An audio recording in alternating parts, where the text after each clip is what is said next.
We are so lucky today to have Mr. Ben Greenfield here, who is definitely on the forefront of everything health, wellness, biohacking.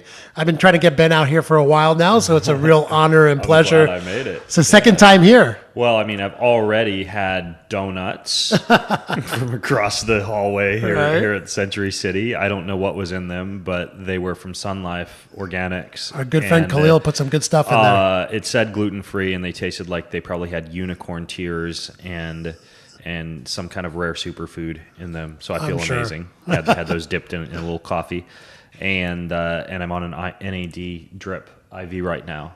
So between donuts and an IV, I feel pretty damn good. Fantastic. We got you all revved up for this podcast. I love it. So it's also an incredible honor that you're here on the day before your birthday. Mm-hmm. And you were just telling me your telomere age is actually 20. So it's we'll 20. go with that. Yeah, we're actually, I know that's one test you guys do here, and we're gonna see if I've gone down even more in the past year since the last time that I've tested. But yeah, I mean, that's one of my passions is how can one, using both kind of a little bit of ancestral wisdom and a little bit of modern technology and science or biohacking or whatever you want to call it, optimize longevity.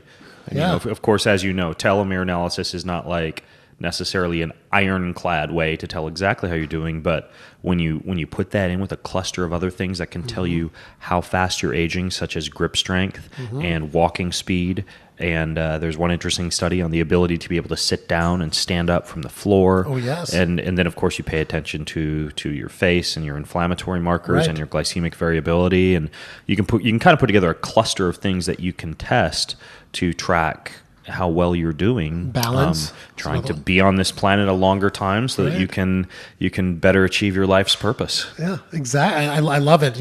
You said it perfectly. And that's what Next Health is all about, improving your, not just your chronological age, but how well and how healthy you are during that time. And longevity markers are a huge topic that we test for here. And I like telomeres because, like you said, it's not the only end all be all, but it's like kind of like a scorecard for me. I love seeing where I am year to year, Exactly. That's what I like to do. So I've been testing about every 6 months. And, like the first time I did it, I was older biologically than chronologically. I think I was 34 years old and I tested out at 37.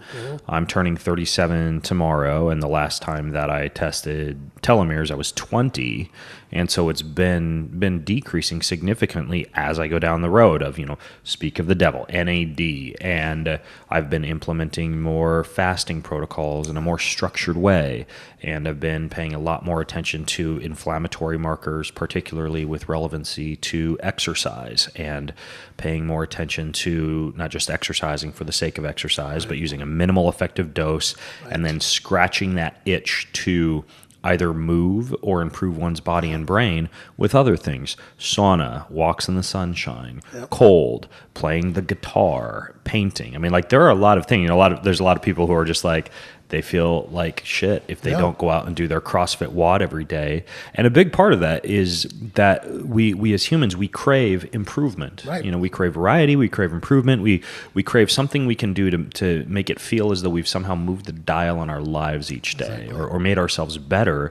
And the problem is that in our era, we have been led to believe that the top of the totem pole for that is the workout, when in fact there are so many other things that you can do. And the reason I'm talking about this in the context of longevity is, data shows once you exceed 60 minutes of intense exercise per day, you get increased risk of mortality. Same thing with aerobic exercise, not gardening and hiking, but pounding the pavement for your lunchtime run, or swimming laps in the pool, or charging your bike down the highway, something like that. Once you exceed 90 minutes of that, you get increased risk of mortality. And coming from a guy who, I'm a former Ironman triathlete and did that for 10 years, and and bodybuilding before that, bodybuilding, that's 2 hours a day of inflammation and eccentric muscle tissue damage.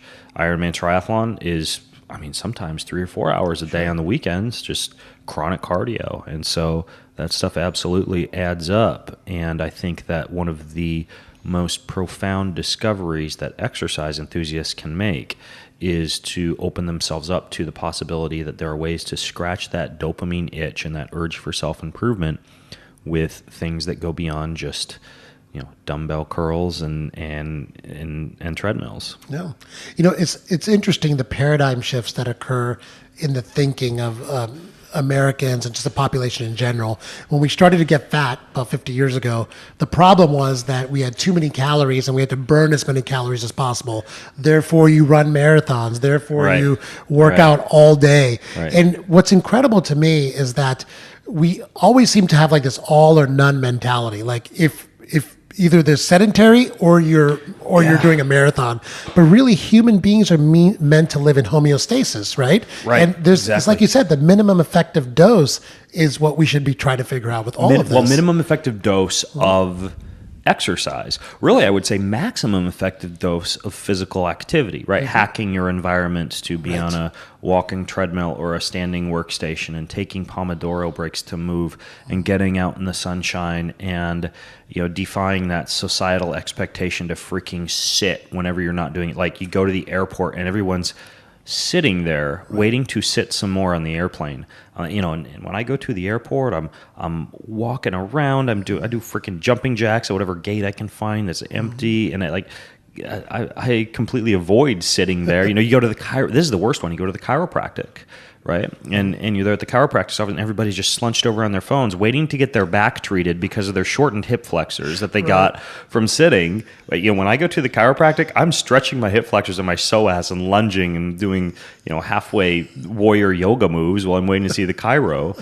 And so the idea is you figure out ways to inject low-level physical activity into your life all day long so that you can have the minimum dose of exercise, because there was a time when the gym, the box, the hard workout, whatever you want to call it, was relegated to the realm of athletes and gymnasts and warriors and gladiators, and the average person was farming and gardening and fencing and lifting rocks and hunting, and it would have been absolutely insane to finish a day. And I when I was painting in college, I was a painter.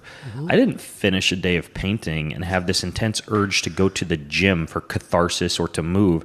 I was exhausted. I was ready to sit around with my friends and have a glass of wine and a nice salad and some steak at the end of the day. And I realized that sounds unfair to somebody who's sitting in a cubicle, or maybe even a physician probably isn't a good analogy, because I know a lot of doctors and they're just up and down all day at their jobs. But someone who's basically relegated to a cubicle, this might sound unfair, but I mean, freaking A, you can have a kettlebell underneath your desk and stop every 25 minutes to do 30 kettlebell swings, and you can take the stairs and you can walk as much as possible and skip the hour lunch break to have a quick 15-minute salad and go for a 45-minute walk in the sunshine. I mean, there's all sorts of things that you can do that go beyond just, frankly, increasing your risk of mortality by sitting all day, then creating rampant inflammation by beating yourself up at the beginning or the end of that day of sitting. Right, absolutely. I think the best purchase I ever made in my life, I still say this, is my walking desk. That thing has changed my life, literally. And I can, I went from creating inflammation and creating basically a decrease in my longevity to flipping it, and I actually love doing it. It's a lot more fun. So inserting little things like that in your life, it's kind of simple, but you just got to get the motivation to do it and understand it really works, right? Exactly. Yeah. I was going to say the best investment I ever made was probably a cannabis company up in Canada. But if we're talking about there are other things I've made more money on than the treadmill workstation. But as far as from a health standpoint, I would agree with you. Probably that would be up there, the pull-up bar in the door of the office, my little, collection of kettlebells. And another one that I think is a very good investment for just about everybody, and this might even sound gimmicky, but it's a hex bar. Hex bar is a special kind of bar that allows you to do a deadlift, but it protects the back. It allows you to really utilize your glutes. It trains grip strength. It works just about every muscle in your body. So what I have is a hex bar loaded up with enough weight to where there's no way I could do more than 5 repetitions with it. And that's in the room next to my office.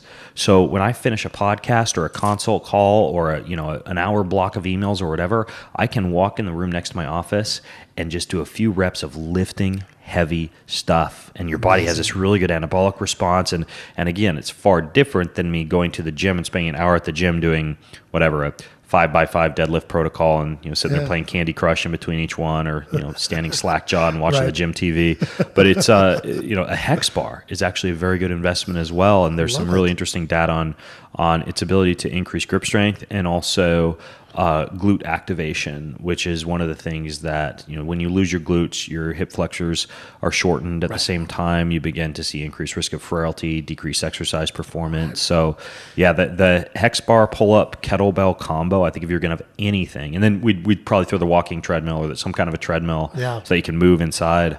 Yeah, you get those things, and you're well onto your way of being able to engage in that whole idea of lift heavy stuff occasionally, sprint occasionally, move all day long as an alternative to exercise. Absolutely. I can't tell you how many patients I see that have low back pain, and it's because their glutes are shortened and they don't even know it. And it's once I put them on a stretching protocol, it changes their life.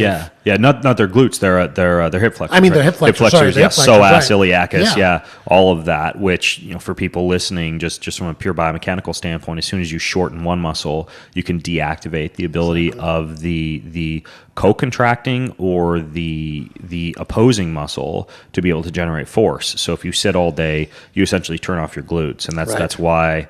If you go to the average mall and this might sound like total creep factor, but maybe wear your sunglasses or your blue light blocking glasses and start to just look at people's asses, right? And like, we live in a culture where a lot of people, they just don't have asses, right? And honestly, like, if there's one muscle that you could train, it would be your ass. Squats, deadlifts, lunges, taking the stairs, avoiding long periods of time spent sitting.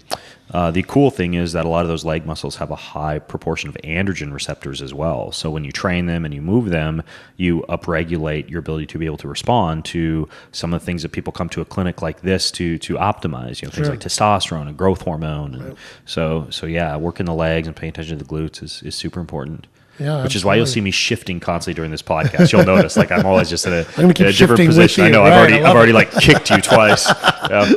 That's okay. It'll remind me every time you kick me to move too. Yeah, exactly. Love it. So since we're on the topic of exercise, and for those of you who are clients of Next Health and members, you know that we talk about 12 different aspects of health, and we call that our wellness wheel. And I kind of showed you a graphic of that we have over here as well. And exercise is one of those 12 different aspects that we coach people on. I want to get your opinion on high intensity intermittent training HIIT exercises. What's your opinion on them, and do you use it? What's your thoughts? So HIIT training, HIIT, high intensity interval training, when you look at the data on it, essentially there are two different ways to increase your mitochondrial density. Both ways work. One is via long and slow, relatively aerobic training, where you're well below what would be considered to be your lactic acid threshold, where your muscles are beginning to produce lactic acid faster than it can be removed. So we're talking about exercising close to, if you were to go to an exercise physiology lab and wear a mask during exercise, it would be like the point at which you're burning the most amount of fat. That's an approximation of your aerobic intensity, and that pathway can stimulate mitochondrial density, but it takes long periods of time spent exercising. We see that a lot of the world's best endurance athletes use that type of protocol with very brief periods of time spent doing intense training. It's called a polarized training approach, but it only seems to work to really move the dial on improving mitochondrial density and aerobic fitness as a whole when you have a lot of time to do it. You got to exercise a lot. It's got to be your job, and you're going on a 2-hour hike and an hour-long bike ride every day, and pretty low level physical intensity, but it works. And then the other way is via a different pathway that increases mitochondrial density and fitness and capillarization in response to higher intensity brief spurts of exercise. Examples of that would be, we know that you can significantly increase mitochondrial density with just 1 to 2 times a week for 30-second extremely hard efforts with 4 minutes of recovery in between each. So that's a 1 to 8 work to rest ratio, but that actually is something that's been studied and been shown to be a very good protocol for increasing mitochondrial density. So you get on a bike, 30 seconds, just freaking balls out, and then 4 minutes off or active recovery, like easy pedaling, and you just do that 4 times. Boom, done. Another example would be, and if you were like, well, I don't want to do like the whole formal exercise thing. I really, really want to go au natural. You could say, well, go play soccer a couple times a week, and you got brief sprints with little bits of jogging and walking in between each. Good example, or tennis. We also know, for example, that when it comes to lactic acid tolerance or building up a lot of lactic acid in the muscle, which does induce a testosterone and growth hormone response, that a very simple, and this would be another example of high intensity interval training, 4-minute, what's called a Tabata set, named after the Japanese researcher that did this, Tabata. And that's 20 seconds, very hard, 10 seconds easy. But that's just 4 minutes, like 8 times through. 4 minutes of 20 seconds on, 4 10 minutes seconds total off. for the workout. 4 minutes total. But by the time you warm up and cool down, it's probably closer to like 10 minutes by the time that you're done. But yeah, that's another example in addition to the 30 seconds on, 4 minutes off. And then one final example, so that's an example of how to increase mitochondrial density. And then that second example I gave was how you could increase your lactic acid tolerance for the hormonal response.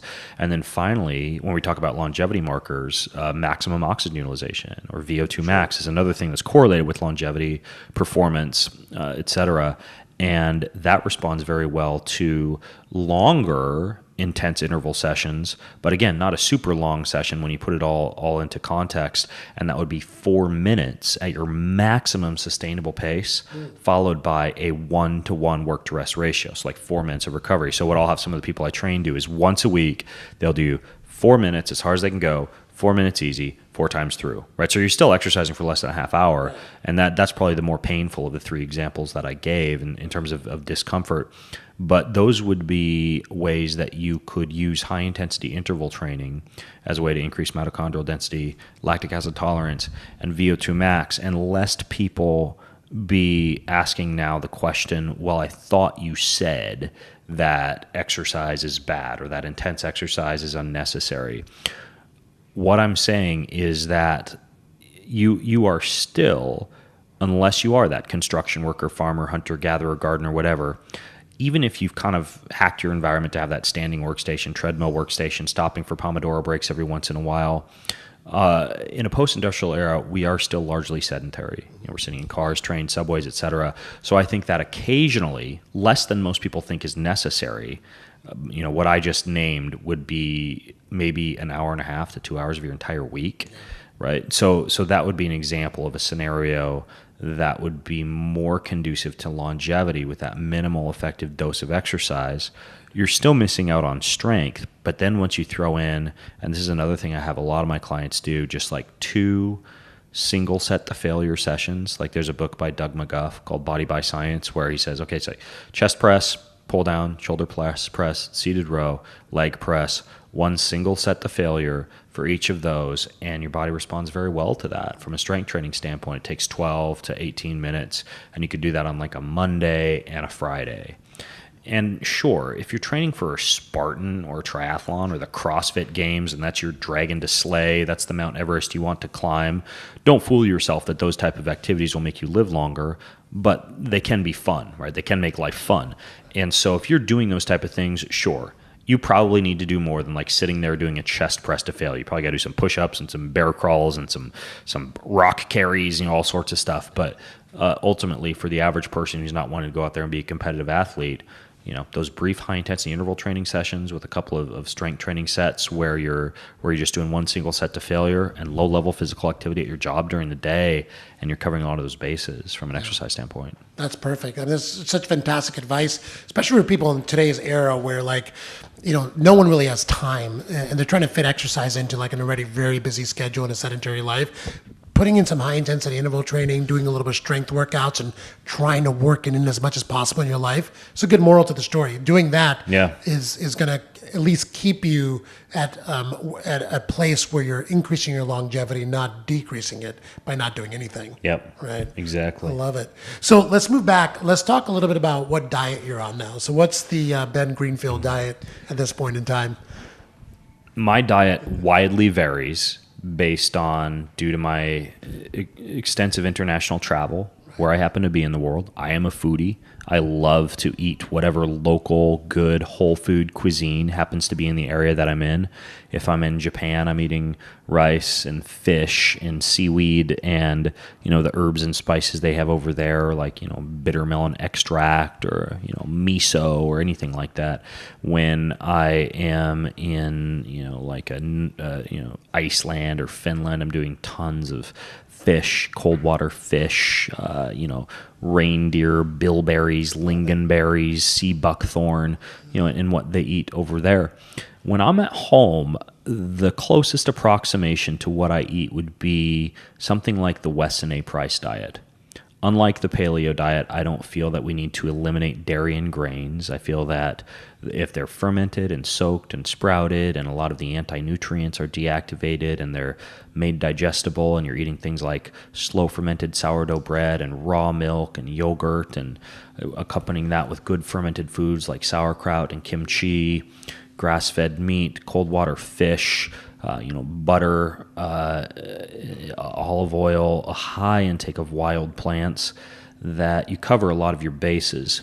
Now, I don't think that there is one perfect human diet, but what I think is that for the average person who's trying to eat healthy, sometimes eating healthy occurs in phases, meaning many people have leaky guts or damaged guts. They might need to follow a relatively restrictive diet that does eliminate some plant lectins, or they have joint pain and they need to eliminate nightshades until they've fixed any type of chronic inflammatory response syndrome or immune system issue that they have. They may need to follow a gut and psychology syndrome GAPS diet or a specific carbohydrate diet if they have SIBO or FODMAP sensitivities, bloating and gas. Or they may need to follow like a paleo autoimmune diet. But the idea is that any restrictive diet, including even a carnivore diet, which is, in my opinion, a food elimination diet that people feel good on because they've gotten rid of a lot of things that could present an inflammatory response in the gut. Soy, wheat, dairy, a lot of fast food, etc. Even plants to a certain extent. With people who have gut issues, your body just has difficulty with the natural defense mechanisms present in plants. However, once you've followed a more restrictive diet or a food elimination diet or gotten rid of the aggravating foods for you for a certain period of time, a lot of times that's 2 to 6 months, you can begin to engage in more dietary variety. You can try some good raw yogurt or goat's milk, and even if you haven't been having dairy for a while, once you've healed your gut and your intestinal villi that produce some of that lactase for you to digest the lactose sugars, everything's restored and you're able to handle a little bit better. The same thing could be said for example, let's say that you aren't eating bread or gluten at all. You've completely eliminated them, but then you've used things like bone broth and glutamine and colostrum and a really nourishing diet for the gut. You no longer have any type of IBD or IBS. Well, maybe you can start having quinoa and amaranth and millet and overnight oats and a fermented sourdough bread and some of these less dense sources of gluten. So in my opinion, and what I eat, it's a whole foods diet consisting of every good thing that grows on the planet, but then there's variety. I eat and I eat seasonally. We see these things no matter what diet. When you look at all these blue zones or longevity hotspots, there are specific characteristics we see. You eat seasonally. You eat locally. You eat real food. There's a lot of plant intake. You have certain periods of time where you're caloric restricting or fasting, whether for religious reasons or otherwise. And that could be an intermittent fast. It could be an alternate day fast. It could be a fasting mimicking diet. It could be, you've got, like my dad, after Thanksgiving meal, he was just like, I'm not eating meat till Christmas because he's a Eastern Orthodox. And so that's his religion, no meat till Christmas. So, that's a period of time where he's engaging in cellular autophagy and inhibiting the mTOR pathway, and it's more for religious reasons than for biochemical reasons. But the biochemical reasons are kind of the concept or the favorable side effect of that.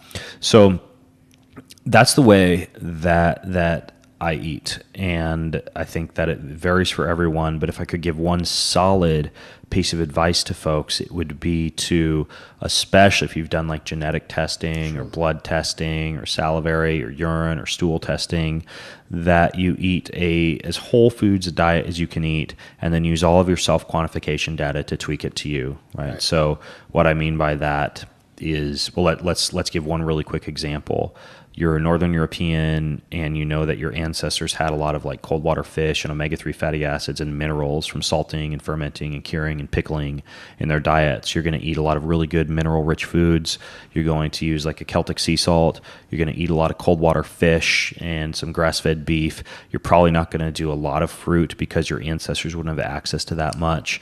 And you are going to include a lot of wild plants, particularly ferments like sauerkraut and kimchi, and then based on your blood results that might show whatever, low vitamin D, low magnesium, and high inflammation. So you're going to take vitamin D, you're going to take magnesium, and you're going to throw some kind of curcumin complex in there, right? And so that's an example of just taking your ancestral data, your blood data, whole foods approach, and tweaking everything to you.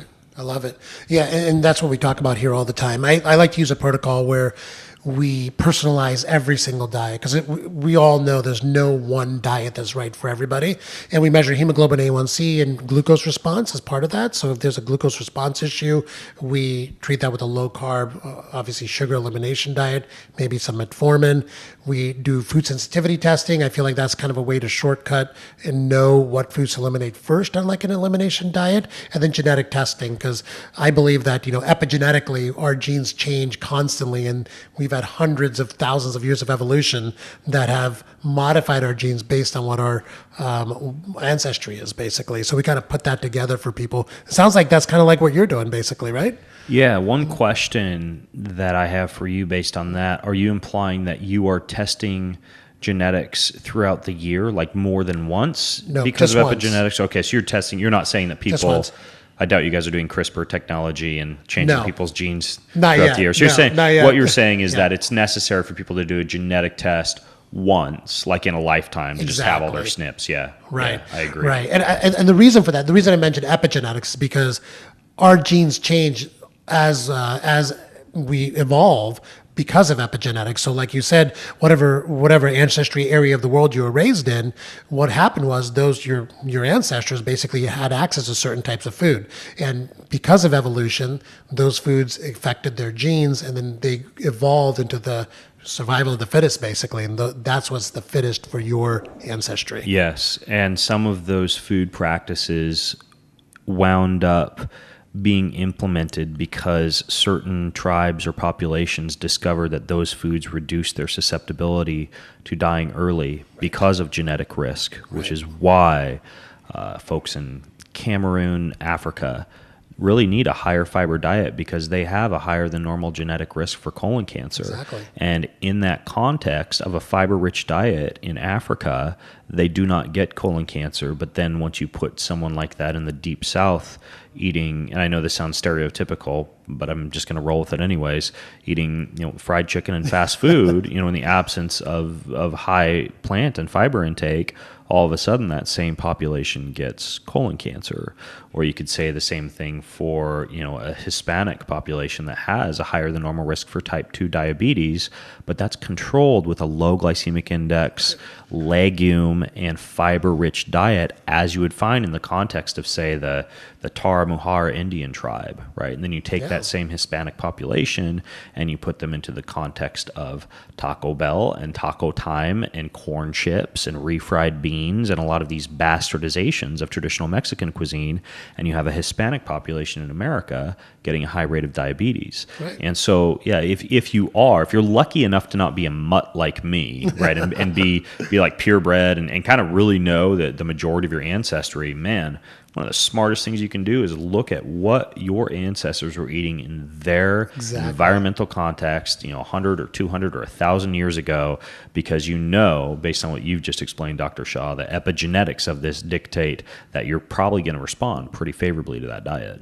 Right, absolutely. And we have the science now, and I think we've gone through like this century of all these diets, whether it's the food pyramid that's prescribed down to us, or there's Atkins, and everyone thought thought their diet was supposed to be Atkins, and that's how they're going to lose weight. I think we know now that there's not one diet that's right for everybody, and kind of taking a more global approach to it, incorporating genetics, some testing, and really sticking to like you said, whole foods from your region that's local is going to be what's going to win all the time, and the most sustainable too, for sure. Yeah, absolutely. Yeah. Talk about, on the subject of gut health, where have you kind of fallen with all this microbiome stuff? We've talked about that before. I know, we test microbiome on people. I just want to know what your feeling is about the science right now, and if you're incorporated that in your daily life. Well, look, what we do know is that the biome of the large intestine, which is largely what you're looking at when you do a stool analysis, is not necessarily reflective of the biome of the small intestine. Therefore, you cannot say, since XYZ bacteria is deficient in your stool sample, that you are therefore deficient in this particular bacteria and would benefit from taking XYZ probiotic. That's kind of throwing darts in the dark. We're not sure. Now, all of these companies that are now testing the biome, the American Gut Project and Viome and UBiome, and it seems like there's a new one every day, they're collecting data. And they could get to the point where they're really able to say, well, we have 4,000 people who have tested with our company, and we have established that all the people who appear to have a firmicide bacterioid ratio that is imbalanced based on their large intestine testing benefit from, let's say, this blend of Saccharomyces boulardii and these 8 lactobacillus compounds. And if they're able to say that based on the big data that they've collected, great. But we're not at that point yet. So, but we do know is that I'm not saying probiotics are useless. For some reason, even though recent studies have shown that probiotics do not seem to do a good job populating the gut. They pass pretty quickly through the body, and many of them are damaged or destroyed in the process of the acidic environment of the stomach and the other digestive processes that they need to go through. For some reason, and people don't know why still, they have an impact on IBS and IBD, and depression is another one. Like, there are some mood disorders that respond favorably to probiotics, but we know so little about how they're working at this point. We still can't say your stool test says you don't have this specific bacteria, therefore you should take it, right? There's just not enough data to say. Now, I think it is valuable to test your gut and get a full analysis of your microbiome, because at least once research has progressed to the point where we can take actionable steps based on that data, and we know that we can look at your bacterial profile or plug it into an algorithm and say, okay, not only do you need to take probiotics, but these are the 8 foods that we've actually now shown from big data with your specific bacterial profile that you need to avoid, or these are the vitamins that you need to take, or these are the antihistamines that you need to take based on your bacterial profile. Great. But at this point, we're just kind of sitting on a pile of interesting but relatively useless data. Yeah, I totally agree with you. But what's really cool about it now is that it's kind of like this convergence of where computer technology is and the data collection is. Because now we have a ridiculous amount of data that, I don't care what researcher you are, trying to put all this in a spreadsheet and find a pattern is going to take you years, if not never happen.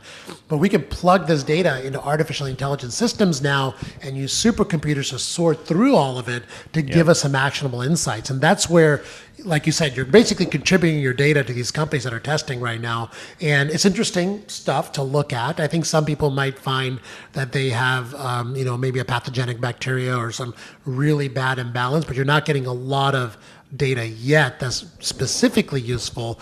But it's also good because it makes you aware that you have a microbiome and you need to treat it nicely, and you need to not kill it every few months with antibiotics because you have a little sniffle, and you need to be eating kimchi and probiotics. It fosters that awareness, at least, right? It does, and I can tell you that anyone who I've ever worked with who has brought me their gut test results, whether a full microbiome analysis or just a basic Genova or doctor's diagnostic, 3-day stool panel, which isn't a full microbiome analysis, but that is an analysis of some of the things going on in the gut, they almost 100% of the time, the people who have deficiencies in bacteria, particularly the people who across the board just have low levels of bacteria as a whole, they experience GI issues, they experience digestive issues, and they all tend to be a population who's not eating enough fiber and fermented foods. Right. So that's a situation where I can confidently tell someone when I'm looking at that data, dude, you need to start having a green smoothie for breakfast and a salad for lunch and some kimchi and sauerkraut with dinner, and you're probably going to feel better based on what I've seen in the other people that I've worked with. Yeah. But again, I'm not big data. I'm not an artificial intelligence computer. It's just me operating based on what I've seen. Oh yeah, I'll see like a C-reactive protein that's a little bit high, and I'll tell them to just start eating some fiber every day, and it'll come down. It's incredible, like the anecdotal correlation there sometimes. Yeah, it is. It's pretty amazing. So let's move on to the next topic on our wellness wheel. One of the things I really want to talk to you about is sleep, this is something that a lot of people. Yeah. Me too. I'm a big fan of sleep, and I love tracking my sleep. And I kind of play a game with myself on my sleep monitor every day to see how I'm doing and when I fall off the wagon on my sleep as well. Do you track your sleep and what? I do. Yeah, I do track my sleep. I didn't used to because I felt that when I tracked my sleep, I became so obsessive over it that it disrupted my sleep. And I found that, almost very similar to entrainment, right? Like binaural beats for sleep don't work for the first few times you use them, and then suddenly they start to work. Or, pulsed electromagnetic field therapy mats or PEMF mats. A lot of people are sleeping on. Like they don't really work at first, and they do work. Kind of in the opposite. When I first started quantifying sleep, for a while it almost did the opposite and messed up my sleep. And then I just got used to it and quit worrying and obsessing over the data. And now I get better sleep when I'm quantifying because I think I'm almost like competitive and I really want to make sure that I get a good night of sleep. And I've got my readiness score when I wake up in the morning, and I can see my deep sleep cycles, and I can know the things to avoid. I'm using the ring. Yeah, I'm using the Aura ring, this one that I'm wearing right now. And generally, what I look for is my sleep latency, how long it took me to fall asleep. I look at my deep sleep percentages, and I look at my REM sleep or my light sleep percentages, number of times that I woke, body temperature, and heart rate during the night, and then heart rate variability. These are all parameters of recovery and proper sleep rhythm. And I've found that there are certain low-hanging fruits that surprised me when it comes to enhancing sleep. There are things that we know now definitely disrupt sleep that I think most people are aware of. Playing on your phone at night in bed, especially if you aren't wearing blue light blocking glasses or don't have night mode enabled. Just having lights on, bright lights in your room in general. Working out too close to bedtimes that you really have high body temperature, or just sleeping in a room that's too hot, or a room that's too noisy, or a room that has the curtains open, and so when 5 a.m. rolls around in the summertime, it's late and you're waking up an hour earlier than you wanted to. We know a lot of this stuff. The stuff that surprised me, that moved the dial the most, if I could share a few things with you. Number one was that my quality of sleep is directly correlated to the amount of bright sunshine I get before noon, right? And so today, before I came over here, I'm staying at the London West Hotel down the street, and I had about an hour of work to do between 9:30 and 10:30 a.m. So I brought my computer and my breakfast and everything up to the pool deck. And I worked in the pool deck in the sunshine, and I always make it a point to get outside in the sunshine based on the sleep data that I'm getting now every day before noon. Bright sunlight exposure in the early day is just as important as artificial light and blue light mitigation later on in the day. I've found that one really moves the dial.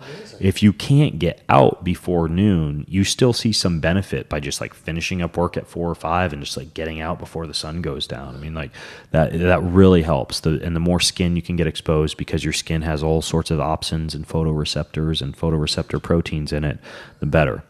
Even your testicles, guys, have your testicles are an eye. Your skin is an eye, and so are your balls. That's why actually that's one of the reasons that the testicles respond so well to this concept of photobiomodulation, Totally. or red light therapy. You know, it's a thing guys are doing now for testosterone. Kind of a rabbit hole, but that actually works. So sunlight is one. Another one that particularly for deep sleep seems to make a really big difference would be anything that targets the endocannabinoid system. So anything like a CBD vape pen or a CBD edible or tincture or capsule, that I find particularly when combined with a gamma aminobutyric acid precursor like passion flower or valerian or chamomile or even pH GABA, that 1-2 combo just knocks me out like a baby. Now, a lot of these CBDs, when you get them, a serving size is in many cases 10 to 30 milligrams. I find that most people, including myself and a lot of the clients that I work with, respond very well to 60 to 100, right? So that's the problem, is I think a lot of people use CBD, but they don't use enough. But when you do like some CBD and some chamomile tea, or some CBD and some kind of like herb that's got valerian root or passion flower or any of these GABA precursors in it, that one really moves the dial as well. That's for getting more deep sleep. That's for increasing that would be deep for ratio. increasing particularly the deep sleep percentages. Interesting. And then the final one that I think is very important, because we talk about some things that are exogenous supplementation or that involve, you and I were talking about this before the podcast episode, the modern medicine's infatuation, particularly in functional medicine and the anti-aging industry, with peptides and SARMs and supplements and, red light for your balls and PEMF mats and all this jazz. Anything they could sell you. Right. And a lot of that stuff works, but I think it's important also to understand your body's built-in endogenous capability, particularly in the realm of relaxation and de-stressing. And of course, you as a guy who has a history of Ayurvedic medicine understand the concept of prana, of the breath being one of the best ways to control the body, to either activate or deactivate the sympathetic nervous system.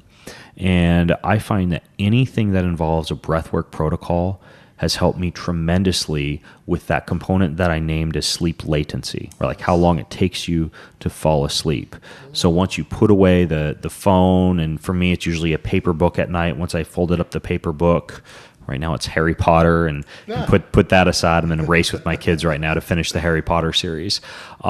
You have a breathwork protocol that you do. You just lay there with your eyes closed, and maybe you have some special white noise playing or binaural beats. I know a lot of people are into these apps that can help to improve sleep. I use one called Sleep Stream. There's another one called Brain FM that I use. But a lot of times I'll put on those tracks and I'll just lay there. And the two forms of breath work that I find really decrease my sleep latency, how long it takes me to fall asleep, are box breathing or 4-7-8 breathing. Box breathing is 4 count in, 4 count hold, 4 count out, 4 count hold. 4-7-8 is 4 count in, 7 count hold, 8 count out. Either of those breathwork protocols do a really good job with sleep latency. So there's a ton of things you do for sleep. We could probably talk for hours on sleep, but get early day sunshine. Try CBD if you haven't yet, and then also have a breathwork protocol that you use. And any of these things seem to kind of operate on that principle of entrainment, meaning the more you do it and the more frequently you do it, the more it seems to help with sleep. And part of that is probably the same reason that an NBA player does better with their free throws when they really dial in their pre-free throw routine. 3 bounces of the basketball, look to the left, wink at your wife, tap your chest twice, shoot. Same thing. Early morning sunlight, CBD, breathwork protocol, boom, lights out. So the more you can build things into a routine, the better.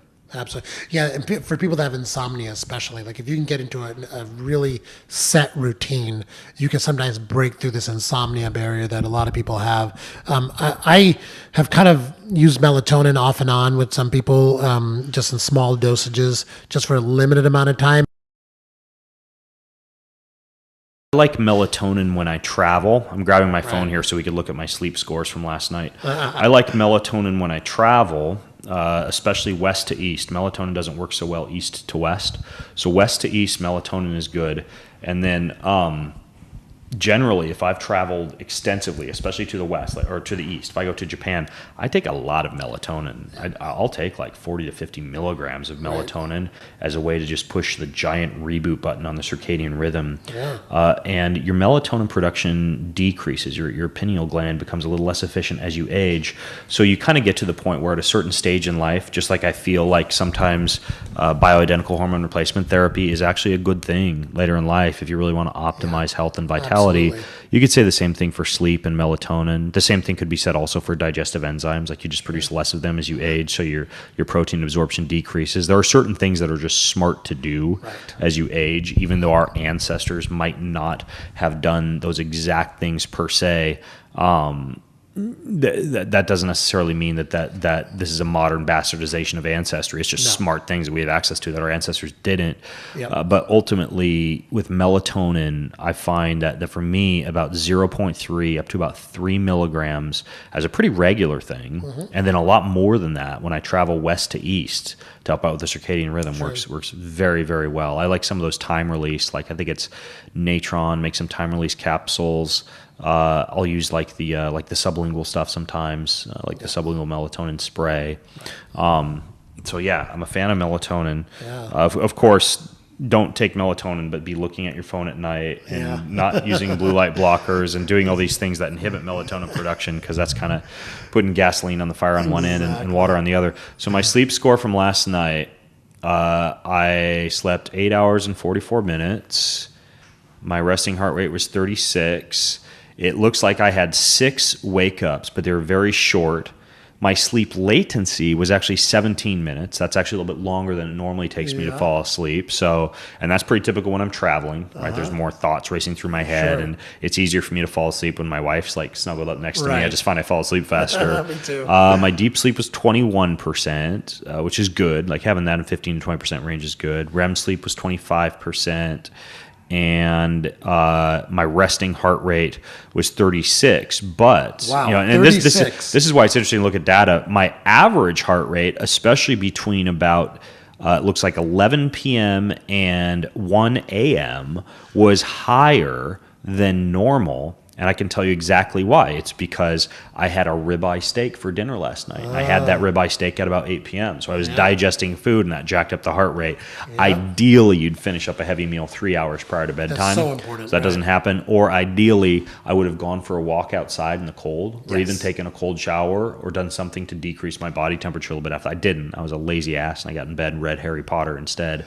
But that's just an example of some of the things you can find out when you're looking at your sleep data. Yeah, no, that's amazing. I was just looking at my sleep score. I had a 90 sleep score, but your heart rate, I mean, that 38 is incredible. Yeah, I'm an endurance athlete. That's a big part of it. I don't have bradycardia.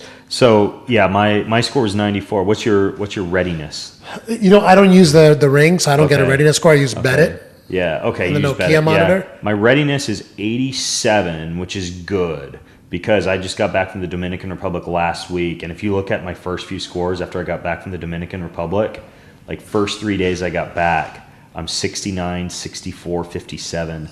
That's what like heavy travel does to your body.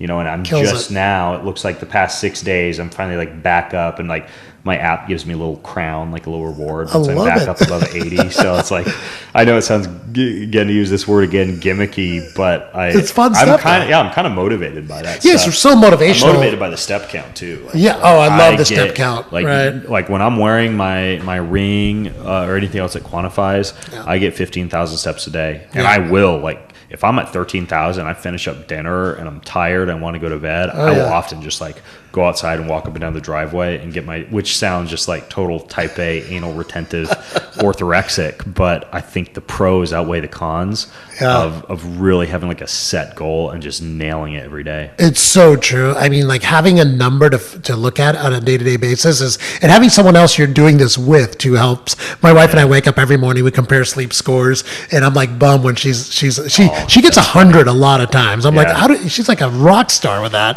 Yeah, anybody who's got more yin, all the ladies, they've got more yin in many cases. They sleep better. My wife doesn't take supplements. She doesn't quantify anything. She doesn't use any sleep strategy. She's complete opposite of me. Her job is she's outside planting flowers and gardening and playing in the there fruit you go. orchard and pushing alfalfa down to the goats and getting eggs from the chickens. And so she's just got a different life altogether. She probably needs less of the biohacks because she's just Right. living more naturally. And I know people are like, well, why, Ben, why don't you just start farming and sit at home and write your books and farm and quit getting on airplanes? And the reason for that is I've been placed in a position to where God has given me a platform where I'm actually able to get out there and help people out. Absolutely. And part of that platform does involve me having to be at the mercy of airplanes and computers and Wi-Fi routers and hotels with moldy carpets, just everything.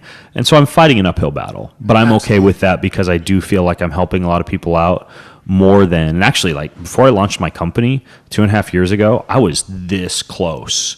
I know this is an audio podcast partially, but I'm making really a very close to each other. small approximation. I was this close to just like being, I remember I was talking to, it was my friend Mark Manson who wrote the book. What is it like? It's the book with How Not to Give a Fuck, I think is the name of the book. Yes. Something like that. Yeah, something like that. that. And he was like, yeah, I just sit at home and write, and I'm pretty happy with that. I'm like, oh, I could do that. But then, like, I did a lot of deep soul searching, and I thought, geez, I feel like I would be shorting myself. And, for some reason, God gave me not that many skills, but there's a few that I can do well. Like I can research and disseminate information and speak it to people well, so I can speak from stage, and I'm not scared to be speaking from stage. And I can write and dialogue with people both online and offline pretty well in the realm of health and fitness. And I can write, but like writing's like kind of like 1/3 of what I can do. And so, yeah, because I've chosen to embrace this post-industrial lifestyle and hop on airplanes and be on computers and get on stages and go to conferences and have to sleep in the hotel room for the conference, like, yeah, I have to do a lot of shit to keep my body feeling pretty good. Sure. Yeah. And, like you said, you have a great platform. I mean, you're spreading your wealth of knowledge that you've accumulated, and it involves some travel, and you have to kind of mitigate the effects of that. A lot. like we're so thankful you came to LA. Yeah. Another big part of the circadian rhythm and just rhythms and biology and nature is controlling when you eat your food, and then tying in some fasting with that as well. Like you said, it's incredible how religions have been having us fast for centuries, and no one even really knew that increased your mitochondrial density or your longevity or your telomere length. And like, I come from the Hindu religion, and my parents, they fast 1 day a week, and then 1 week every 3 or 4 months, and then like for like 2 weeks a year. And it's like just part of their religion. It's part of the protocol that somehow was figured out for them. And it's not even something they do for a year because they're on a special diet. It's like their whole life. Right. That's what they do. Exactly. Yeah. And so what's your fasting routine now? Well, I do agree with you that fasting is one of the lowest hanging fruits for cellular autophagy, for inhibition of that mTOR pathway, for healing the gut.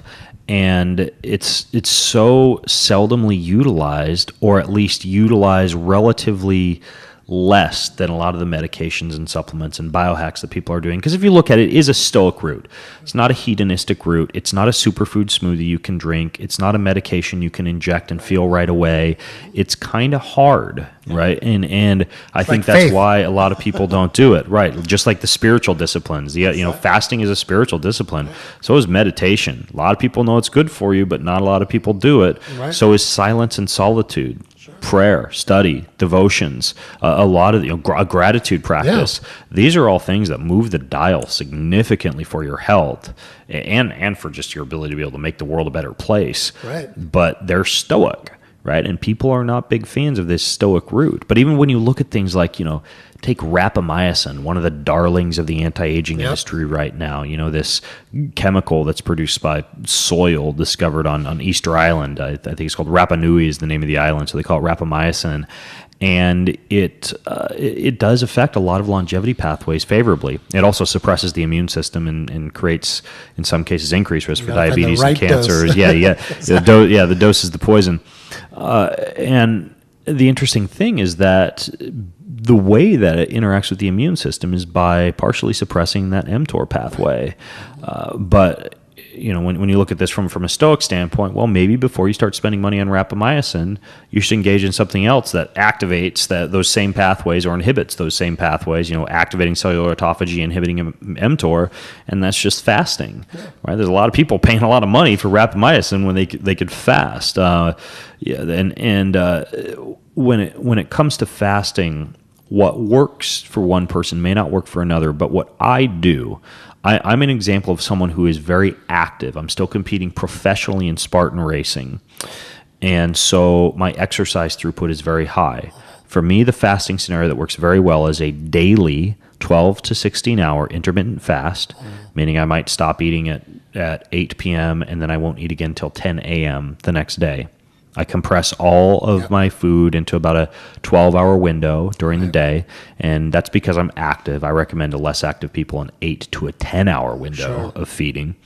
I eat more carbohydrates in the evening, particularly to top off my energy stores for the next day's workout and to get that serotonin sleep-enhancing effect of the carbohydrate, right? Like I didn't have carbohydrates all day yesterday, and then with that steak, I had some sweet potato, I had some broccoli mash, which that's not high in starches, and then I had half a bar of the Who dark chocolate and an organic glass of red wine, right? Nice. So I probably had about 100 grams of carbohydrates last night. Do you bring your own wine with you when you travel? No, but I ask. So what I do is I ask at restaurants for organic and biodynamic, and if I can't find it, I'll at least get usually like a Bordeaux or a Burgundy or like a French or Italian. A lot of times you have a pretty good chance of it being created using more old world biodynamic methods. But at home, I'll drink the Dry Farm or the Fit Vine wine. The other thing that I do in addition to the 12 to 16 hour intermittent fast is, and I just started doing this recently in this past year, 3 to 4 times a year, I do a 5-day fasting mimicking diet where I'm eating fewer calories than I normally would, typically during an easier recovery week. Prolon is the packaged version of that, made popular by Dr. Walter Longo and his company L Nutra. Right. But what I like to use is probably more up your alley. It's more of like an Ayurvedic approach. Sure. I do khichdi, which is like an Indian cleansing stew with split mung beans and a lot of really good herbs like coriander and cumin and what's it called? Hing. I believe it's called, the hing herb, which is fantastic. And then I just do a little bit of coconut yogurt. I do a lot of celery juice. I pair that with a high mineral intake. I'll even drink Epsom salts during that to help to move things through and get the gallbladder flow going.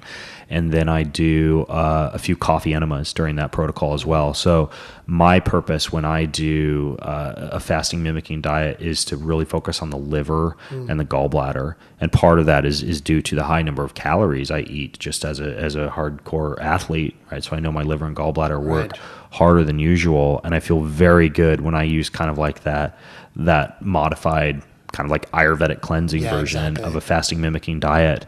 And then finally, at least 2 times per month, I try to fast Saturday dinner to Sunday dinner, which is pretty easy to do. You just have dinner on Saturday and maybe, depending on how active Sunday is, or if I have a big day of snowboarding or hiking with my kids, I'll have like a cup of bone broth or some ketone esters or something to kind of keep the metabolism or the energy levels elevated a little bit. Nice. But that's my protocol, 12 to 16 hour intermittent fast daily. The twice a month, 24-hour fast, and then a few times a year, that 5-day fasting mimicking diet. That's more of a cleanse. Yeah, I like how you've worked in like an Ayurvedic type of diet into your fasting mimiking diets. Right. And I love Walter Longo's diet as well. I've used that before. Yeah. It's pretty awesome. The Prolon kits. Yeah. Right. I just feel like, those are done for you. And anytime you can lower the barrier to entry, great. But I just have access to so many whole foods at home, and I can get some nice organic celery and make myself celery juice and make that stew. I love the taste of it. I make my own coconut yogurt using an L. reuteri strain of probiotic, and I ferment that for about 24 hours with some really good coconut milk, and I put some gelatin in there, to thicken it, a little bit of stevia, and I put a dollop of that on top of the khichdi, and it just works. It works for me, and it's something like I could do that breakfast, lunch, and dinner for 5 days and still be sitting there, eating it with a smile on my face, and it's relatively filling because of the lentils, and so very cool. Very cool. Anything else you like detox with besides the diet? Well, the Epsom salts, the coffee enema, 4 to 5 times a week. When I'm at home, I do the infrared sauna for about 20 to 30 minutes. Right. So when I'm in there, I do dry skin brushing, which also helps out a little bit. I don't take a lot of cleansing supplements per se. For me, it's more whole foods, and then the coffee enema. When I'm traveling, I use a suppository called Glidamin, and I'll use that 1 or 2 times a week while I'm traveling. When I'm at home, Glidamin? I just do. It's kind of like a suppository version of a coffee enema. Oh, okay. You know, it's caffeine. I believe there's some glutamine in there. There's a few other compounds that will increase bile flow. Nice. And they're expensive. They're like $80 for a packet of 10 or 12 or something like that. But it's just which is expensive compared to a nickel coffee enema. Yeah. But that's what I do when I travel. And those are really the main things: infrared sauna and the coffee enema, and then just food. Yeah. So sauna is great if you have access to a sauna. I mean, if you can get one in your house, that's amazing. But there's a lot of sauna places popping up nowadays. And you're on NAD right now. I know. I was just glancing. I was just glancing up at my NAD IV to see how I'm doing. Yeah. Are you still running there? Yeah. It looks like you're still dripping. Yeah, it's still going. It's still dripping. Awesome. Yep. Very good. Yeah. Speaking of NAD, second NAD over here at Nexo that you've had. Tell me well, let's take it a step back before we talk about NAD. We talked about a few things about increasing your mitochondrial density, increasing, longevity. Getting on the topic of longevity, you talked about rapamycin. I assume you haven't taken any rapamycin yet. No, I haven't taken it. I do eat some things that would be considered so have you heard of spermidine before? Yeah. Mm-hmm. So spermidine is found in a lot of fermented cheeses, some whole grain, some fermented soy products, some dark leafy greens, a few different seeds and nuts. And it's like almost like a food version of rapamycin. So I'll do things like that sometimes. I do not drink my own sperm. No, nor I don't drink anyone's sperm for that matter. Nor do I have a whale that I milk. But I do have a whale that I milk, just not what you're thinking. That joke fell flat. Anyways, though, the thing is that I do not use rapamycin. Like I mentioned, I feel like I get enough autophagy and mTOR through fasting. So yeah, right, absolutely. Yeah. Are you taking any metformin? No, okay. I do not take metformin. I like some of the data on metformin, particularly with its ability to be able to reduce a little bit of the activity of the electron transport chain. So it kind of downregulates some mitochondrial activity, which is good for longevity.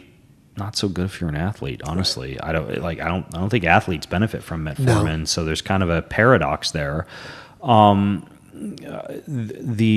other issues with metformin would be some of the data that I've seen on increased risk for diabetes, and I believe it may have been, I don't have the studies in front of me, Alzheimer's or dementia or something like that, and patients who are taking for a long time, like 12 plus years regularly. There's some Japanese studies that just kind of make me question whether or not I should be using that versus some of the natural ways to increase insulin sensitivity or to control glycemic variability, particularly one that you've just named, berberine, bitter melon extract, Ceylon cinnamon, apple cider vinegar, curcumin, ginseng. There's a lot of compounds that I just kind of work into my smoothies or my diet naturally. Probably the one I use the most is bitter melon extract. I take 2 capsules of that every night before dinner before I eat those carbohydrates, so I get better partitioning into muscle and liver tissue, and so that my blood sugar lowers pretty quickly. I'm kind of back into ketosis pretty quickly by the time I go to bed after that evening carbohydrate refeed. So I use things that are like metformin, but not metformin. Right, absolutely. Yeah, I know that Japanese study that you're talking about. There's a lot of studies showing kind of the opposite, that metformin prevents Alzheimer's as well, prevents dementia. So, all of this needs to be worked out. I know NIH has funded like $100 million to really study metformin in depth. Yeah, the other one they need to look at is B12. There's some studies on B12 deficiencies, which of course you could just take B12, but it's just like same thing with rapamycin, like metformin and rapamycin. I know there's a lot of kind of people in the anti-aging and longevity industry obsessing over those right now, but I'm still for those two going more of like the herbs, spices, and fasting route Sure, versus I get taking it. the medications. Yeah, why not? You have the natural stuff available to you. Yeah. Right. So let's talk a little bit about brain health. We touched on Alzheimer's a little bit. What are some of your strategies to optimize? I mean, you're like one of the quickest thinking, wittiest guys I've ever met. Oh, geez, and thanks. Your neurons are constantly firing. You I did can like tell. my joke about milking my I whale did. for sperm then. I was Okay. actually the one person in the room that Yeah. got it. All you need is okay. one person, Yeah. right? Yeah, that's right. That's right. So there's only 3 of us in I'm this sure room some anyway sixth right graders now. so- listening and snickering. Absolutely right. But what have you kind of barring nootropics right now? Let's talk about other strategies besides nootropics. What are you using to kind of optimize your brain throughput? No, modafinil and cerebral lysine injections. That's it, bro. That's all one needs. No. So for cognitive throughput, really one of the best things that you can do, and this sounds simple and silly, but it kind of sticks to the theme of kind of choosing the low-hanging natural fruit first, would be music. And I'm a firm believer not only in the data behind music and its ability to enhance neurogenesis, but also the joy that it brings emotionally in terms of the frequency of the music, almost having like a sound healing effect, which is an entire branch of energy medicine in of itself right now. The use of gongs and dulcimers and didgeridoos and all manner of, there are even sound healing tables that incorporate sound healing. But for me, I'd rather heal myself with the instrument that I'm playing and be able to just be bathed in those frequencies, while I'm also spinning some dials in my brain and making some smoke come out my ears, trying to learn the ukulele or the guitar. I'm doing a lot of singing songwriting right now. I finally hired a coach to help me produce my first album. When I travel, usually I'll do the harmonica. Sometimes I'll bring my baritone ukulele on the plane. So I'm a huge fan of music as one option, and you can find at meetup.com or Facebook or any number of places like groups you can join. You can find instructors on Craigslist, et cetera. And there are really good websites that train you in music, like Ultimate Guitar or Guitar Tricks. Those are a couple that I use. So that's one thing. I would be learning something new. It doesn't have to be music, right? It can be a sport. It can be slacklining. It can be anything that kind of targets the nervous system and triggers the nervous system. I'm not a fan of the games like Lumosity and Brainscape, and they make you better at playing the game, but they don't necessarily have crossover into the real world, nor do they bring you much joy like music does, or give you the ability to be able to entertain or kind of have other people enjoy what you're learning. And then it's just one more reason to be on your device, right? So I'm not a huge fan of a lot of these things you do on the device or the computer to increase cognition. So music is one. I do a lot of reading, but I try to read outside of my sector of health and fitness and nutrition, particularly fiction. I both read and write fiction, which I find to be very good for tapping into some of the more right-brained side of things. And so I write fiction almost every day. I read fiction almost every day. Play music or listen to music almost every day.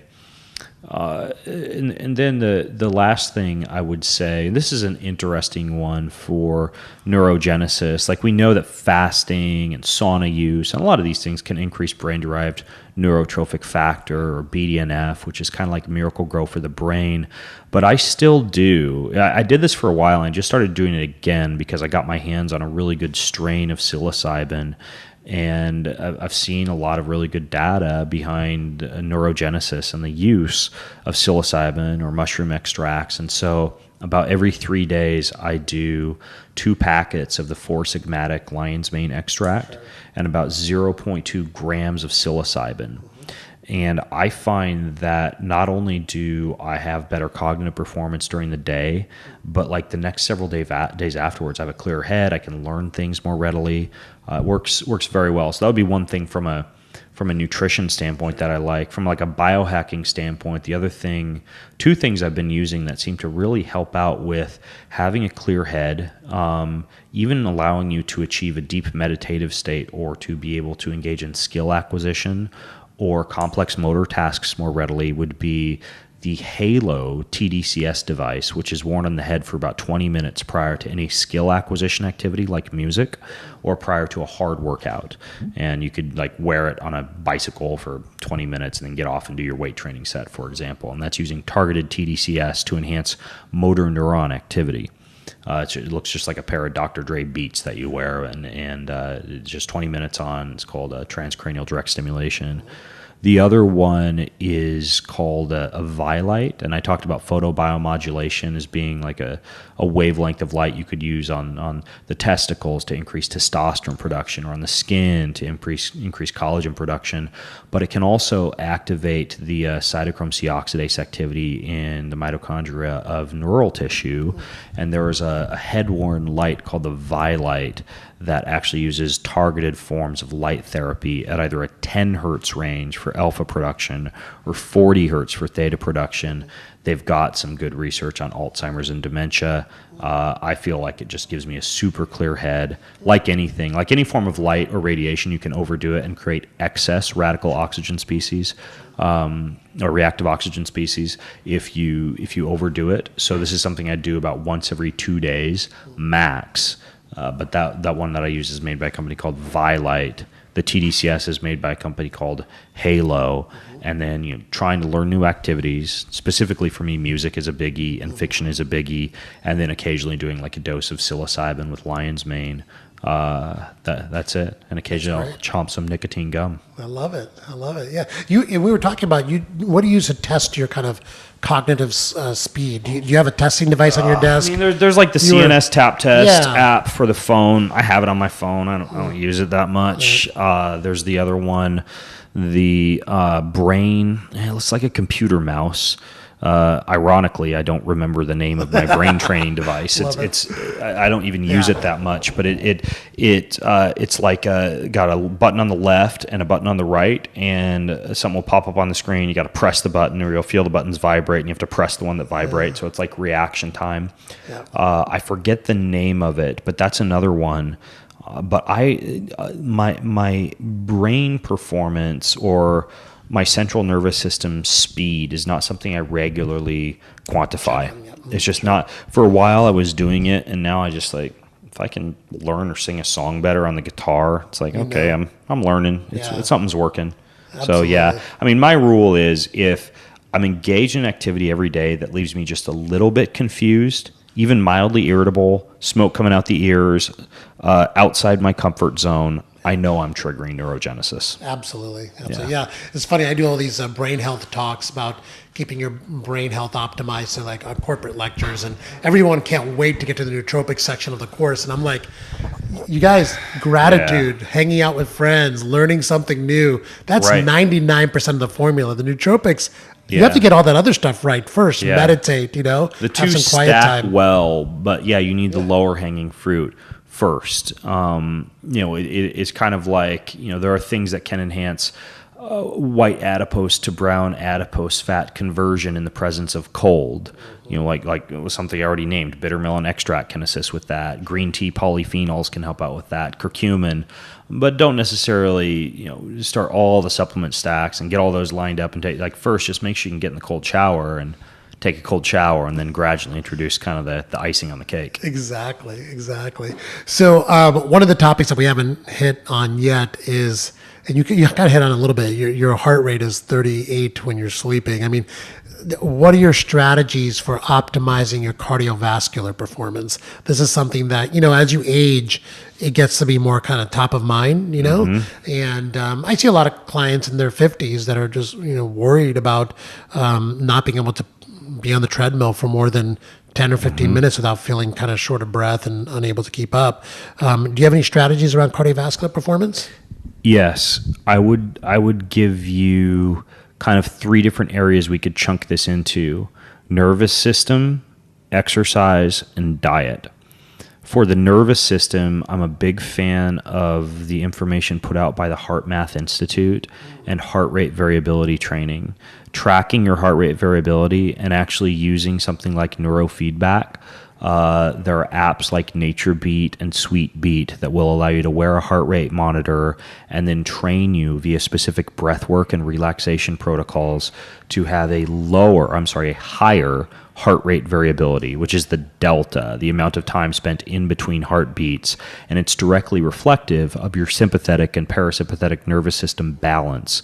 And the more that people are able to control consciously their nervous system through that type of neurofeedback, the better they're able to do things like get a lower resting heart rate or control the propensity for the heart rate to rise rapidly and for you to have an exaggerated sympathetic nervous response to stress or to exercise.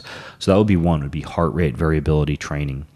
From a dietary standpoint, I think that it returns to a little bit of self-quantification, right? Testing. Are you ApoE 3444, which would dictate higher risk of cardiovascular disease in response to, say, a high saturated fat ketogenic diet, which a lot of people are doing these days. And you might need to eat more of like a Katavan fiber and starch rich diet, or you might need more of a Mediterranean diet rich in mono and polyunsaturated fats versus a lot of the saturated like butter, fat, coconut oil type of approach. I would also say that there are other things you should pay attention to from a cardiovascular standpoint on your blood markers. Like we talked about inflammation, track homocysteine, track fibrinogen, track hsCRP.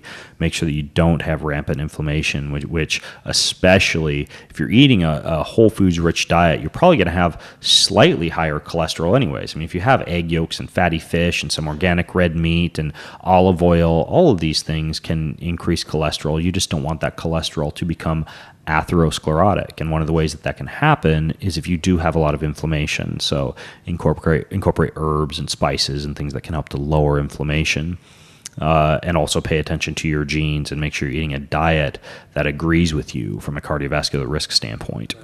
The last piece, exercise, of course, include those things I named earlier. Twice a week, do a Tabata set. 1 to 2 times a week, do that 30 seconds on, 4 minutes off. Once a week, train the VO2 max. Engage in low-level physical activity all day long, particularly with some intermittent fasts overnight. I even encourage people to do some of their low-level physical activity in a fasted state in the morning. Perfect time to go out and get that sunshine I was talking about. But I also think that it's beneficial just from a pure fat loss standpoint, but also a cardiovascular, aerobic fitness, and metabolic efficiency standpoint, to have one time during the week. And I always do this when I'm traveling. It's a walk through the city. When I'm at home, it's a hike or snowboarding or tennis or anything like that, where you're engaged in some type of movement for a longer period of time in a fasted state. So this would be how you would train like metabolic or fat burning efficiency. So that would be like a nice hike outdoors in the sunshine on a Saturday when you wake up, and you're instead of doing a big Saturday brunch, you're going on a big Saturday hike fasted after you've had maybe a cup of coffee. So in addition to incorporating the high intensity interval training, I think that every once in a while you just need to go out and do something slightly longer to build up that aerobic efficiency. The last thing is just pay attention to red blood cell health, and we do know that sauna can increase erythropoietin, which can be a really good, same thing that Tour de France riders will dope with. That's something that you could increase by sitting in the sauna, or after a workout or a movement session, going and sitting in the sauna when your body temperature is high. There are things that can increase your red blood cell production. Echinacea, for example. There are things that can increase your overall blood health. A lot of these red things, we call this the doctrine of, the doctrine of nature, I believe. How carrots are good for your eyes, and when you slice a carrot into little slices and you look at that slice, it looks like an eye. Eggs are good for your eye, the lutein and the zeaxanthin. We know that walnuts are good for the brain, and they look like a little brain. We know that when you cut open a tomato, it kind of looks like the internal chambers of the heart, and we know that tomatoes and pomegranates similarly are good for the heart. And we know that a lot of these dark red or purple things like blueberries and grape skin and beets, pomegranate, a lot of these foods are good for the blood. So those are a few of the things that I think can be helpful. There are fancier devices. There are like, pulmonary compression devices and compression boots and all sorts of things that can assist with blood flow and circulation. But I would say those are some of the lower hanging fruits. I love it. That's a great great summary of everything you could do. That and just make sure if you're in your 40s or your 50s, you get tested. You go and get a full cardiac exam. I'm a big believer in fractionated cholesterol measurements, so looking for those tiny particles, and if you have a high number of small particles. Yeah, looking at particle size and particle count is indeed important. The fractionated test, sometimes it can be confusing to people if they don't have a physician to look over that data with them. What I tell people at least is look for trends. Right. Look at your HDL to triglyceride ratio to be trending downwards. Higher HDL, lower triglycerides. Look for your total cholesterol to HDL to be usually trending downwards. Look at low inflammation at the same time that you have higher cholesterol. And those are just a few of the biggies. And of course, as with vitamin D, more is not better. The same with HDL. Very interesting data that's come out in the past couple of years showing that high HDL can actually be associated with increased risk of mortality. And so this would dictate that if you test your HDL and it's through the roof, go look at your inflammation, because in many cases, high HDL is indicative of the HDL being used to mobilize cholesterols from areas of inflammation. And so you actually need to pay attention to other risk factors if the HDL is high. But to a certain extent, painting with a broad brush, high HDL, low triglycerides, and then paying attention to particle count, low LP(a) and some of those variables is a good idea. Calcium score, do you utilize that in any way? I've never done a calcium score. I want to. I interviewed Dr. William Davis about it on my podcast, and I love his book, Undoctored. He's actually the guy who gave me that coconut yogurt recipe too. Okay. Yeah, that's his coconut yogurt recipe that he uses with his clients. But I have yet to do a calcium scan score myself. I want to, though. I've done primarily for my racing and for some reality TV shows I've been on. They do cardiac screens, so I've done the the resting and the exercise EKG, like the VO2 max on the treadmill. And as you see with many athletes who have kind of beat themselves up for years with exercise, I do have some PVCs, some paraventricular contractions at a very high heart rate. I also have a little bit of an athlete's heart. I have some of what is called cardiomegaly, as shown by an ultrasound echocardiogram that I had done. Again, that's not something that is uncommon in an athlete, but those are two things that have shown me that more exercise is not better. Absolutely. Right? Technically, I've probably increased the aging of my heart by engaging in Ironman triathlon and bodybuilding and Spartan racing and a lot of these more masochistic events. And I am curious to see what my calcium scan score is. Just haven't done it yet. Yeah, that's one of the things that we actually do here at Next Health. We do a full body MRI, a calcium score. We look at every single blood vessel in your body with the MRI, looking for aneurysms and blockages. We tie that together with calcium score. We, in the full body MRI, of course, we get a brain scan, looking for masses, tumors, but we also measure the size of your hippocampus. So that's really well correlated with Alzheimer's as well. Yeah. So we do a volumetric measurements there. And we have this whole package that we do, including a full genetic, full genome sequencing, not just, SNPs, full genome sequencing, so we can continue to learn more. And we do this package in conjunction with Human Longevity Institute down in San Diego. This is a Peter Diamandis company. Yes. And we do that in Los Angeles because they're in San Diego. Most people can't get to San Diego in LA, even though it's only like a couple hours away. But we do that here in Next Health. And the amount of data you can get from that is just incredible. And the calcium score being one point of data, that's, it's super valuable information, and it's something that you can actually trend over time. So I had a calcium score that was, moderate heart risk, and I got it down to 0 now, which is in 5 years, which for me just gave me a sense of peace about potential coronary events. So just something to check. That, along with the MRI, where you're doing the full body MRI and looking for small tumors before you have any symptoms, is also extremely useful. So yeah, next time you come, maybe we'll tie that into your whole routine here. I would love to do those protocols. That sounds fantastic. Yeah. Those are two I haven't done: the full body MRI and the calcium scan. So I've quantified a lot of shit, but have not yet done either of those. Have you gotten full genome sequencing? No. Yeah. I've done relatively comprehensive genome sequencing with Nutrients up in, I believe they're out of Toronto, Canada, but I've never done the full genome. Got it. So, All right. Yeah. That's one of the, one of our, I call it the physical exam for, 2020. This is where we should be with the physical exam. Yeah. Not just, whipping out a stethoscope, which like most it. doctors don't even do anymore, and feeling on your abdomen a little bit. This is how the physical exam is going to be done in 2020 on everyone, I hope, but we're doing it here in Next Health now. And, about 10% of the time we find something clinically significant in the data.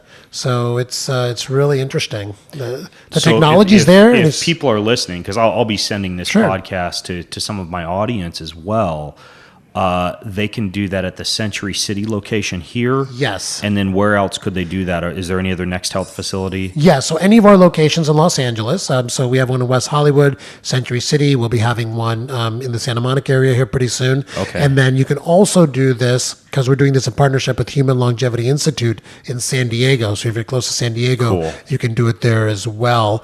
And, as we roll out into more cities, if you see a Next Health in your city, come by and we'll do this whole package for you. What's great about it is, the MRI has been around for a long time now, and the technology is getting cheaper and cheaper and cheaper. So we can, and just like genome sequencing is getting exponentially cheaper, we can sequence a whole human genome now for less than $1,000. Wow. And then it's just like tying all the data in, right? And a calcium score, you can get a calcium score pretty much anywhere. Just talk to your doctor, call any radiology center. A lot of places are doing it for like $50 now, believe it or not. This was amazing. Yeah, this was like $5,000 when it first came out, and now it's $50. So just this exponential trend in how cheap the technology is getting, it's incredible. And what I'm hoping to see is in the next 5 or 10 years that everyone can do a full body MRI for like $10, $15, you know? But right now it's a little bit more than that. The whole package is, somewhere around 5,000 to 8,000, depending on what options you choose.